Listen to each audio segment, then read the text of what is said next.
అది లేదు.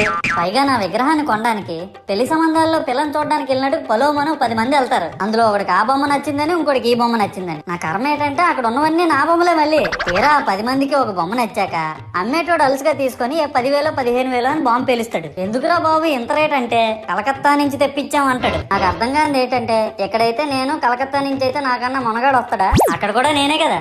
ఇలా నన్ను బజార్లో పెట్టి బేరం ఆడి నా మొహానికి ముసుగేసి వ్యాన్ ఎక్కిస్తారు. ఆ వ్యాన్ డ్రైవర్ గాడు నేను ఉన్నానని కూడా చూడకుండా ఏదో ఆలోచించుకుంటా డ్రైవ్ చేస్తా గతకల్లో గబ్బి గుబ్బి అని తెంచేసి నా కాల్లో చెయ్యి ఎరగొట్టేస్తాడు. ఈ విషయం చందాలు ఇచ్చిన చిన్నోళ్ళకి తెలిస్తే మళ్ళీ ఇరిగిపోయిన బొమ్మ పెట్టకూడదని ఏ బొమ్మ రాసి కవర్ చేసేస్తారు. సరేలే జరిగిందేదో జరిగింది, నా భక్తులే కదా కూల్ బ్రో అని చిల్లయ్యే లోపు నన్ను పందిర్లో పెట్టి ముసుగు తీసి నాకన్నా పొడుగున్నే సౌండ్ బాక్సులు 2 నా చెవులు పక్కన పెట్టి డీజే గణేష్ బ్రో అని చెప్పి నా పాటలను కూనీ చేస్తారు. సరేలే పిల్లలు కదా ఇప్పుడు కాకపోతే ఎప్పుడు ఎంజాయ్ చేస్తారు, కాసేపట్లో పూజ స్టార్ట్ చేస్తారని వెయిట్ చేస్తా ఉంటే ఆ 5 రూపాయల వ్రతకల్పన బుక్ చూస్తే